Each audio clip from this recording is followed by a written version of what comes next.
Hello good evening students. कल हम discuss किए थे properties of the image form by the plane mirror. तो आज कुछ प्लेन मिरर से और हम न्यूमेरिकल्स प्रॉब्लम इसका देख लेते हैं। तो नाउ दिस प्लेन मिरर आप लिख लीजिए, दिस प्लेन मिरर से जो इमेज फॉर्म होते हैं उनकी प्रॉपर्टी कल हम डिस्कस किए हुए थे। तो अब इसमें देखो बच्चों, मान लीजिए you have given these two plane mirrors. Suppose you have given these two plane mirrors. ये plane mirror है and this is another plane mirror, and distance between these two plane mirrors are 70 degree. Suppose this distance is 70 degree. A ray of light falls on the plane mirror M1. Suppose this plane mirror M1 and this plane mirror is M2. A ray of light falls on plane mirror M1 with an angle I and reflected by this plane mirror. After reflection, it falls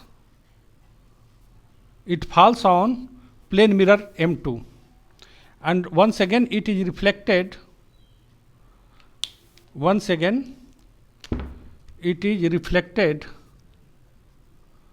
the plane mirror. It is reflected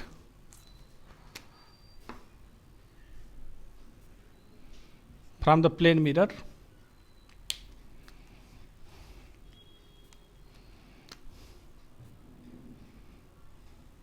This is normal at the point of incidence. जहाँ ray incident होती है, जहाँ पे भी ray incident की वहाँ पर हम नॉर्मल ड्रॉ करते हैं. This is the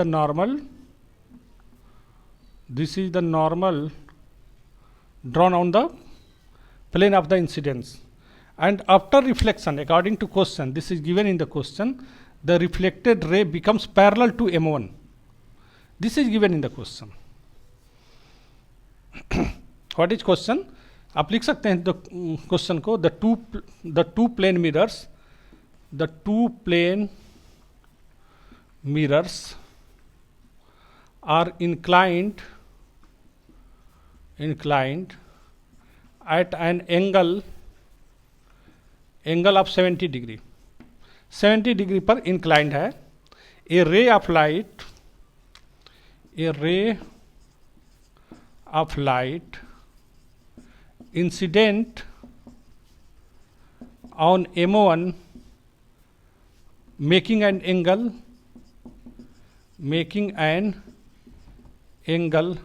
I with M1 से I एंगल बना रहा है. एंगल ऑफ इंसिडेंस की बात हम नहीं कर रहे हैं.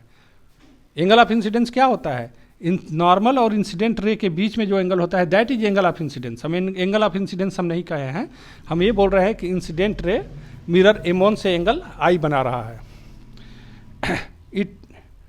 It is reflected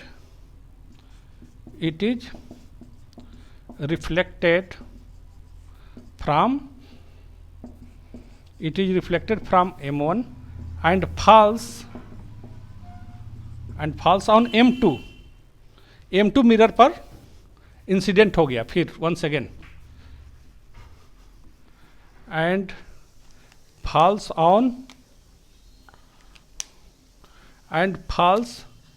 on M2. After reflecting, it becomes parallel to M1 after reflection from M2 से रिफ्लेक्ट होकर के M1 के पैरेलल हो गया. इस पूरे क्वेश्चन को आप लिख लिए होंगे, वीडियो पॉज करके आप लिख सकते हैं. तो आप फिर से आप देख लीजिए, क्वेश्चन हमने लिखवा दिया है. वीडियो पॉज करके आप क्वेश्चन लिख लिए होंगे, इसलिए मैंने ब्लैक बोर्ड पर लिखा. देखो बच्चों, तो what is angle? This angle i, then this will be also i. कैसे, आप इसको देख लीजिए। Suppose this angle 1, this 2, this 3 and this 4। तो angle 1 plus 2, since angle 1 plus angle 2 is equal to angle 3 plus angle 4, ऐसा होगा, is equal to 90 degree. दोनों 90 degree होंगे, 1 और 2 90 डिग्री होगा, 3 और 4 90 होगा। But angle 2 is equal to angle 3, क्यों? क्योंकि angle of incidence is equal to angle of incidence is equal to angle of reflection. Angle of incidence और एंगल ऑफ रिफ्लेक्शन बराबर होते हैं, इसलिए तो ये 2 और 3 कैंसिल आउट हो गया। Therefore angle 1 is equal to angle 4। तो ये एंगल 1 और 4 बराबर हो गया, दैट इज एंगल 1 यदि आई है तो 4 भी आई हो जाएगा। यदि एंगल 1 आई है तो 4 भी आई हो जाएगा। नाउ सिमिलरली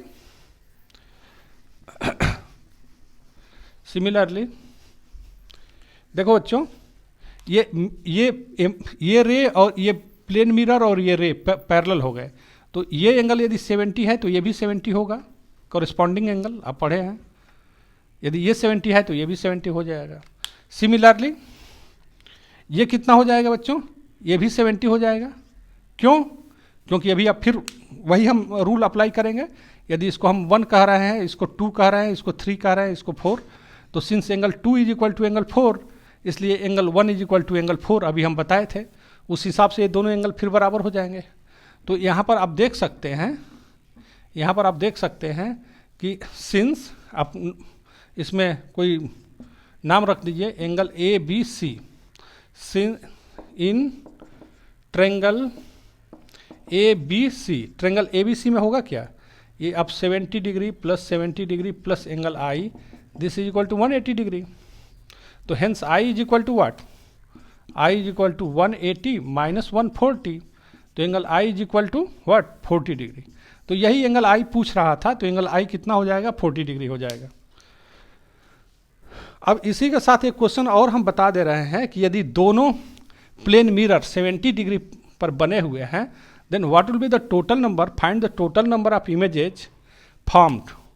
फाइंड, इसी में क्वेश्चन हम एडिशनल क्वेश्चन दे रहे हैं।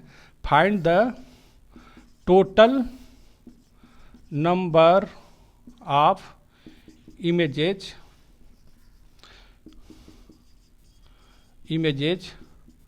फॉर्म्ड। टोटल कितने इमेज बनेंगे इसमें? तो टोटल नंबर ऑफ इमेज के लिए हम कल फार्मूला बताए थे 360 अपान थीटा माइनस 1। तो n is equal to 360 upon theta के जगह पर क्या लिखेंगे? 70 लिख लीजिए माइनस 1। इसको सॉल्व कर लीजिएगा। अब ये तो हम अंदाज से ये वैल्यू दिए हुए हैं 70 डिग्री, अदरवाइज कुछ ऐसा वैल्यू हम लिखते हैं जो कि इससे कैंसिल आउट हो जाए। तो इस हिसाब से after solving you will get the value.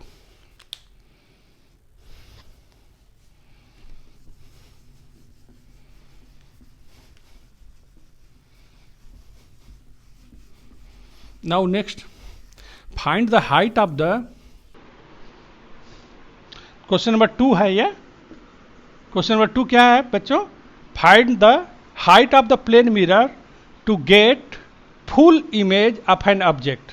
देखो बच्चों, कोई भी हमको ऑब्जेक्ट दिया हुआ है, यहाँ देखिए कोई ऑब्जेक्ट हमको, पहले क्वेश्चन आप लिख लीजिएगा, क्वेश्चन आप लिख लीजिए अच्छे से, फिर हम इसको एक्सप्लेन करते हैं।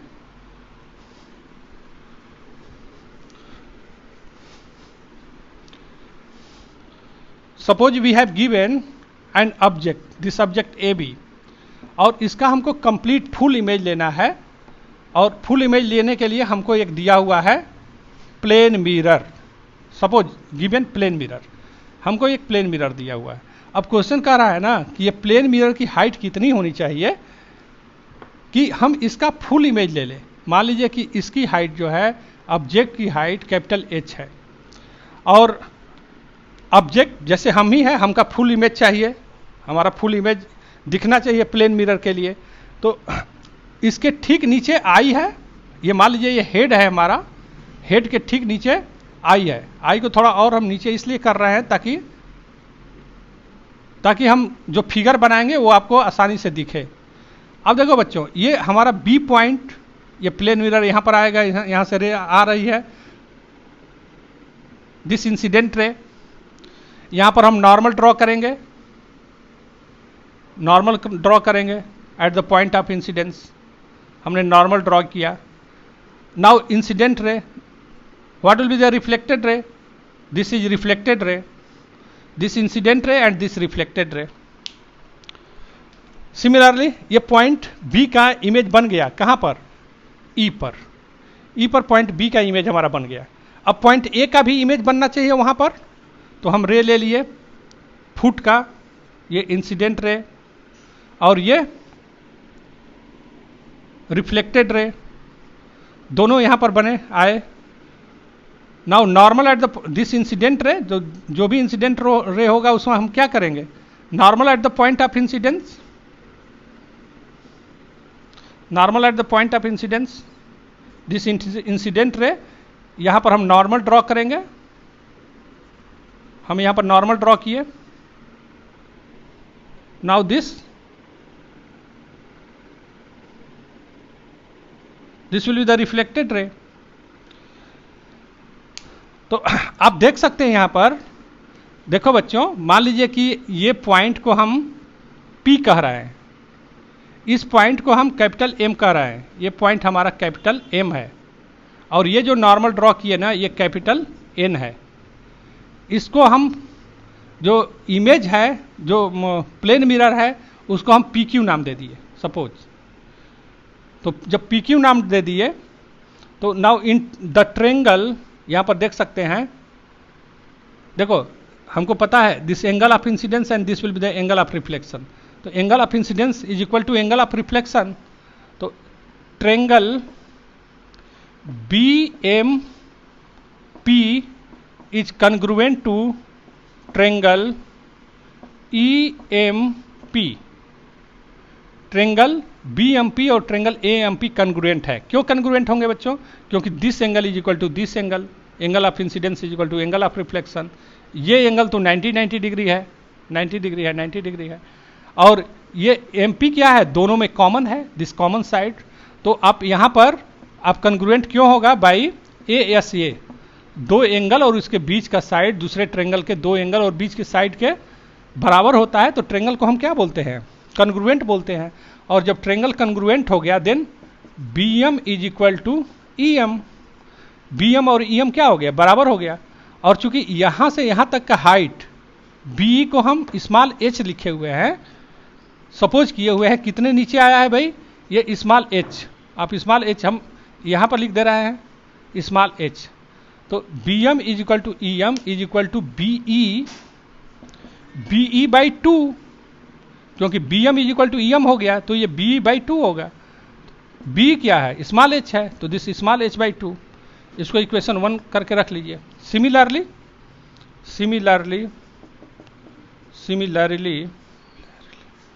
ट्रेंगल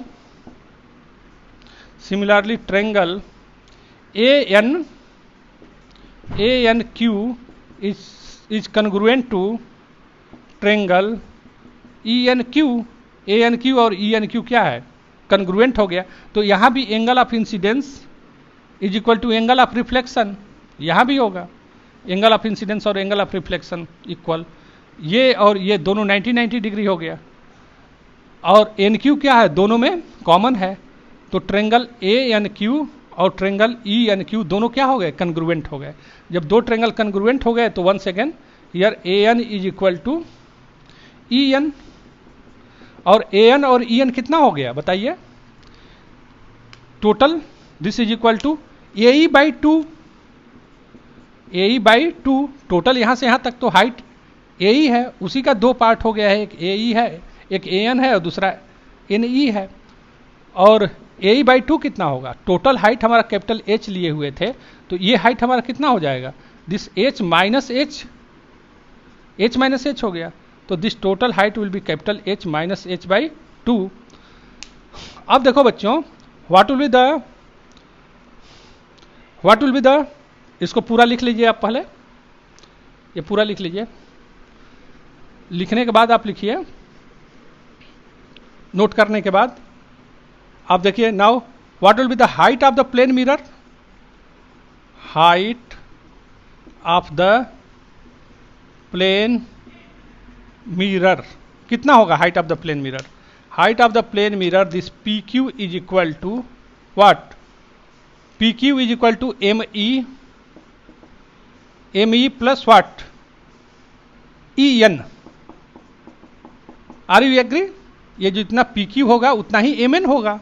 यहाँ P Q is equal to आप लिख सकते हैं is equal to M N, और एम एन को आप लिख सकते हैं this M E plus E N. तो now here P Q is equal to M E कितना आया है? एम ई आया है h बाई टू, और ई एन कितना आया है? h minus H by two. आप एलसीएम ले लीजिए दोनों का, तो दोनों का एलसीएम ले लेंगे, then P Q is equal to 2 हो गया, this h plus h minus h cancel out हो गया, तो P Q is equal to capital H by two. Capital H क्या है? हाइट ऑफ द ऑब्जेक्ट, और पी क्यू क्या है? Height of the image. तो आप लिख सकते हैं hence height of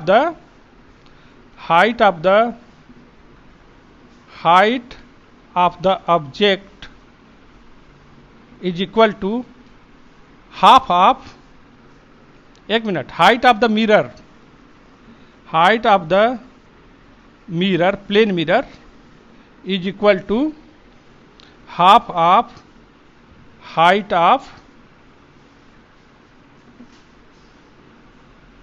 of the object. तो ये बात आपको ध्यान में रहना चाहिए कि हमारा प्लेन मिरर कितना होना चाहिए, हाइट कितनी होनी चाहिए भाई? प्लेन मिरर का जो भी ऑब्जेक्ट है उसके हाइट का आधा होना चाहिए। प्लेन मिरर की हाइट ऑब्जेक्ट के हाइट का यदि हाफ रहेगा, then we will be able to get full image या complete image of that object. Next question.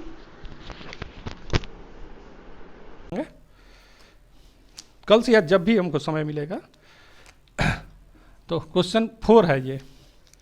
Question 4 को हम क्या लिख सकते हैं? मान लीजिए कि हमारे पास 2 प्लेन मिरर दिया हुआ है, 2 प्लेन मिरर दिया हुआ है, सपोज दिस प्लेन मिरर, और एक प्लेन मिरर और दिया हुआ है,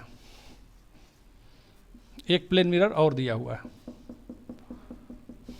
और दोनों पैरेलल हैं। तो what will be the total number of image? Total number of image is equal to 360 minus theta minus 1। तो since theta is equal to 0, तो 360 upon 0 minus 1, this is equal to infinite.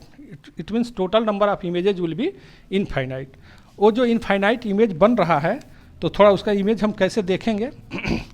मान लीजिए object बीच में है, ठीक centre पे है, और ये प्लेन मिरर से x डिस्टेंस पर है, और इधर भी ये x डिस्टेंस पर है। ये डिस्टेंस क्या है? x और x है। सपोज ये हम इसको O से ले रहे हैं। अब देखिए, देखो बच्चों, अब ये O का इस प्लेन मिरर M1 से जो इमेज बनेगा, ये M1 है और ये M2 है। तो distance of object from plane mirror is equal to distance of object from the plane mirror. ये हमारा A बन गया। ये डिस्टेंस कितना हो गया? x डिस्टेंस पर, जितना ये डिस्टेंस होगा उतना ही ये डिस्टेंस होगा। सिमिलरली यहाँ पर एक इमेज बनेगा, इसको हम B नाम दे दिए। ये भी x डिस्टेंस है, तो ये x डिस्टेंस पर बनेगा। अब देखो बच्चों, अब ये जो B बन रहा है, इसको हम थोड़ा दूसरे, कोई बात नहीं, ये फर्स्ट इमेज हो गया। अब देखिए, अब ये जो इमेज बन रहा है, ये B बन गया, वो इस प्लेन मिरर के लिए ऑब्जेक्ट का काम करेगा। तो इस B का इस ऑब्जेक्ट से कितना डिस्टेंस हो गया? x x x 3x। तो यहाँ से कितने डिस्टेंस पर इमेज उसका बन जाएगा भाई? B का यहाँ पर इमेज बन जाएगा। इसको हम B डैश कह सकते हैं, B डैश कह लीजिए। डिस्टेंस कितना हो जाएगा? चूंकि यहाँ से यहाँ तक का डिस्टेंस 3x है, तो ये डिस्टेंस कितना हो जाएगा बच्चों? ये 3x हो जाएगा, दैट इज x, और ये 2x हो गया। ओके। सिमिलरली ये इसका इमेज, इसके वजह से, ये प्लेन मिरर की वजह से इस इमेज का, देखिए ये जो है ऑब्जेक्ट O का M1 के वजह से इमेज है, तो ये M2 के लिए just like it will behave just like an object. और इसका इमेज कहाँ कितना बनेगा? x 2x 3x 3x distance पर यहाँ बन रहा है। मान लीजिए ये हमारा डिस्टेंस हमारा हो गया A डैश। इधर जो इमेज बन रहा है उसको हम क्या ले लिए? हम ब्लू से लिख दे रहे हैं ए डैश। ओके, कितने डिस्टेंस पर? ये x 2x 3x, यहाँ से कितना डिस्टेंस हो जाना चाहिए टोटल? 3x। इसका मतलब ये डिस्टेंस कितना हो गया? 2x हो गया। सिमिलरली अब ये देखिए, A dash will behave just like object for m1, A dash will behave just like image for m1।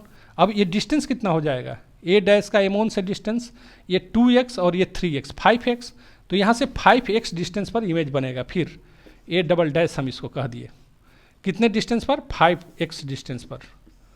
इसका मतलब दोनों के बीच का डिस्टेंस कितना हो गया? 2x हो गया।